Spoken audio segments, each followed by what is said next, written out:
Nagar police station పరిధిలోని ఇటీవల జరిగిన హత్య కేసును జవహర్ నగర్ పోలీసులు ఛేదించారు.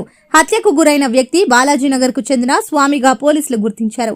స్వామి హత్యకు వివాహేతర సంబంధం, ఆర్థిక కారణాలే కారణమని ప్రాథమిక విచారణలో వెల్లడింది. స్వామి హత్యలో ప్రధాన సూత్రధారులుగా ప్రణయ్, స్వామి భార్య కావ్య, రోహిత్, నగేష్ లు ఉన్నారు.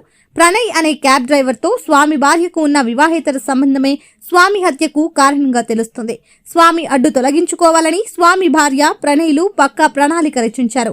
ప్రణయ్ ప్రణాళిక ప్రకారం స్వామిని ఈ నెల 26న తన క్యాబ్ లో ఎక్కించుకుని నిజామాబాద్ కు తీసుకువెళ్లి అక్కడ మద్యం సేవించారు. అనంతరం వివాహేతర సంబంధం విషయమై ఇరువురి మధ్య వాగ్వాదం జరగడంతో కత్తితో పొడిచి స్వామిని హతమార్చాడు. హత్య చేసిన అనంతరం మృతదేహాన్ని కౌకూర్లోని అటవీ ప్రాంతానికి తీసుకువచ్చి మృతదేహాన్ని కాల్చివేశారు.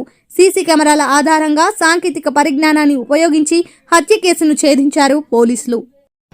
28/12/2024 రోజున మధ్యాహ్నం 12 గంటలకి కాంప్లైనెంట్ పూసా సత్యనారాయణ, మనము కాపురా మండల రెవెన్యూ ఆఫీస్లో పనిచేస్తూ ఉంటాడు, జూనియర్ అసిస్టెంట్. ఆయన డ్యూటీల్లో పోతున్నప్పుడు వికలాంగుల కాలనీ అనుకున్నటువంటి ఫారెస్ట్లో ఒక డెడ్ బాడీ 35 నుంచి 40 సంవత్సరాల మధ్య ఉన్నటువంటి మగ వ్యక్తి కాలిపోయి డెడ్ బాడీగా ఉన్నది. వెంటనే అతను పోలీస్ స్టేషన్కి వచ్చి ఎవరో గుర్తులేని వ్యక్తులు ఇక్కడ కాల్చి చంపివేసి ఉన్నట్లుగా తెలుస్తున్నదని కంప్లైంట్ ఇవ్వడం జరిగినది. దాని మీద మేము మర్డర్ కేసు రిజిస్టర్ చేయడం, జవహర్ నగర్ పోలీసులు మర్డర్ కేసు రిజిస్టర్ చేయడం జరిగినది. తర్వాత దానిలో మాకు ఎలాంటి క్లూస్ కానీ ఎలాంటి ఏమి లేవు. దాన్ని ఫింగర్ ప్రింట్స్, మా యొక్క టెక్నాలజీ, కొత్త టెక్నాలజీని ఉపయోగించి దాంట్లో నిందితుల్ని మేము ట్రేస్ చేయడం జరిగినది. అదేవిధంగా చనిపోయినటువంటి వ్యక్తిని కూడా ట్రేస్ చేయడం జరిగినది. చనిపోయినటువంటి వ్యక్తి పేరు స్వామి, సందిరి స్వామి, 35 సంవత్సరాలు ఉంటాయి. ఇతనిది మన ముత్తుస్వామి కాలనీ, బాలాజీనగర్. ఇతను డ్రైవింగ్ పని చేస్తూ ఉంటాడు. ఇతని భార్య పేరు కావ్య ఉంటుంది. ఈ కావ్య ఎవరైతే ఉంటుందో ఆమె ఇంటి ఎదురుగా ఉన్నటువంటి ప్రణయ్ కుమార్, వాళ్ళిద్దరి మధ్య ఇల్లీగల్ ఇంటిమేసీ ఉంటుంది. దాన్ని భర్తకు అనుమానం వస్తుంది, వీళ్ళిద్దరి మధ్య ఇల్లీగల్ కాంటాక్ట్ ఉన్నది, ఇల్లీగల్ అఫైర్స్ ఉన్నాయని అనుమానం వచ్చేసి అతను ఆమెను వార్నింగ్ ఇవ్వడం జరుగుతుంది. తర్వాత ప్రణయ్ మరియు ఆ కావ్య ఇద్దరు కూడా ఇతన్ని తొలగించుకుంటే అయిపోద్దనే ఉద్దేశంతో ఆమెని వాళ్ళు ఆ ప్లాన్లో భాగంగా చంపేద్దామని అనుకుంటారు. తర్వాత ఆమె ఒక 2-3 సార్లు అతనికి డబ్బులు 6 lakhs గోల్డ్ డబ్బులు ఇవ్వడము, తర్వాత 5 లక్షలు డబ్బులు ఇవ్వడము, తర్వాత బ్యాంకు లోన్ కూడా తీసి డబ్బులు ఇవ్వడము ఆ ప్రణయ్ కుమార్కి చేసినది. ఇవన్నీ కూడా అతనికి అనుమానం వచ్చినది. ఇవన్నీ దృష్టిలో పెట్టుకొని ఇతను ఎట్టయినా చంపాలని వీళ్ళిద్దరు ప్లాన్ వేస్తారు. ఆ ప్లాన్లో మన నిజామాబాద్ చెందినటువంటి రోహిత్ మరియు బాలాజీనగర్ చెందినటువంటి నగేష్, వీళ్ళిద్దరూ కూడా సహకరిస్తారు. అతన్ని స్వామి ఎవరైతే చనిపోయినటువంటి వ్యక్తిని 26వ తారీఖు మార్నింగ్ ఇక్కడ డ్రైవింగ్కి నా కోసం వస్తావా, మేము ఇక్కడ టూర్కి పోయేది అని చెప్పేసి నిజామాబాద్ పోయి మన ప్రణయ్ కుమార్ తీసుకొని పోయి కారులో నరేంద్ర అనే ఆయన కారు తీసుకొని పోతాడు. ఆయన కారు తీసుకొని పోయి రెంట్కి తీసుకొని వెళ్ళి నిజామాబాద్ పోయి నిజామాబాద్లో రోహిత్ని కలుస్తారు. స్వామిని తీసుకొని పోతారు అక్కడికి. అక్కడ మాధవరం అనే ఒక విలేజ్ ఉంటుంది, అక్కడ ఒక వెంచర్ ఉంటుంది. ఆ వెంచర్లో నైట్ వరకు ఆ 26వ తారీఖు తాగుతారు. తర్వాత అంతకుముందే కొనుక్కున్నటువంటి కత్తులు కూడా డిక్కీలో పెట్టుకుంటారు వీళ్ళు.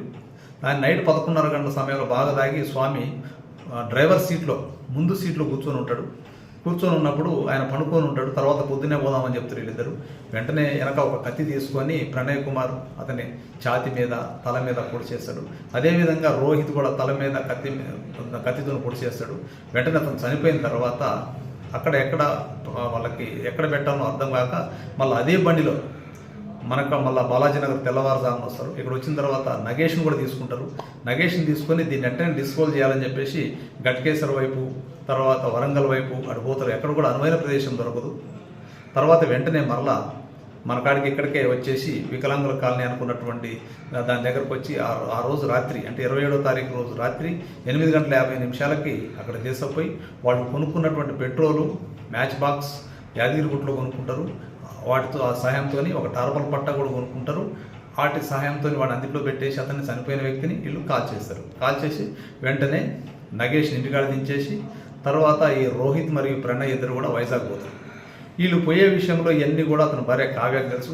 కావ్య కూడా వీళ్ళకి జీపే ద్వారా దాదాపు 43,000 రూపాయలు వీళ్ళకి డబ్బులు వాళ్ళ ఎక్స్పెన్సెస్ ఖర్చుల కోసం ఆమె వేస్తూనే ఉంటుంది. అదేవిధంగా అతను బతికి ఉన్నట్టుగా వాడు అక్కడ నుంచి ఎవరైతే ప్రణయ్ ఉండో వైజాగ్ నుంచి ఇతను ఇక్కడ టూర్కి వచ్చినామని చెప్పేసి స్టేటస్లో కూడా పెట్టి నమ్మిస్తూ ఉంటారు ఇక్కడ కావ్య వాళ్ళ కూడా.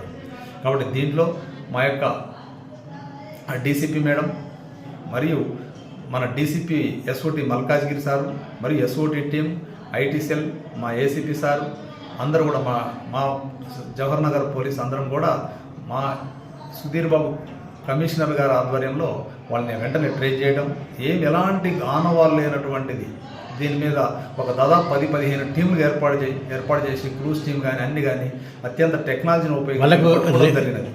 రేపు శిక్ష పడే అవకాశం ఉంటుంది సార్, అంటే ఎలాంటి ఆధారాలు లేవు కదా. దీంట్లో మనము ఇంపార్టెంట్ చాలా ఫోన్పే, జీపే, తర్వాత టెక్నాలజీ, వీళ్ళ కాల్ డాటా ఇవన్నిటిని కూడా మనము క్రోడీకరించడం జరిగినది. ఎంత డబ్బులు ఎక్కడ పంపించినారు, వీళ్ళు ఎక్కడి నుంచి వచ్చినారు, ఎక్కడెక్కడ వీళ్ళ టోల్ గేట్ ఉన్నది, సీసీ ఫుటేజ్ ఎక్కడ పోయినారు, తర్వాత మేము సీజర్ చేయడం వెపన్స్ని, తర్వాత పెట్రోల్ బాటిల్ని సీజర్ చేయడము, ఇవన్నీ కూడా మేము సీజ్ చేయడం జరిగినది. దీన్ని మంచిగా చాలా ఎవిడెన్స్ ఉంది దీంట్లో, టెక్నాలజీ పరంగా కానీ అన్ని పరంగా కానీ డాక్యుమెంటరీ ఎవిడెన్స్ కూడా మంచిగా ఉన్నది. ఇప్పుడు మొత్తం ఎంతమందిని అరెస్ట్ చేశారు దీంట్లో? ఇప్పుడు మేము ఇందులో ప్రణయ్, నగేష్, రోహిత్ ముగ్గురిని అరెస్ట్ చేయడం జరిగినది. ఆమెను ఆమెని అరెస్ట్ చేయవలసి ఉన్నది. ఎప్పుడు చేస్తారు సార్ అరెస్ట్ అంటే?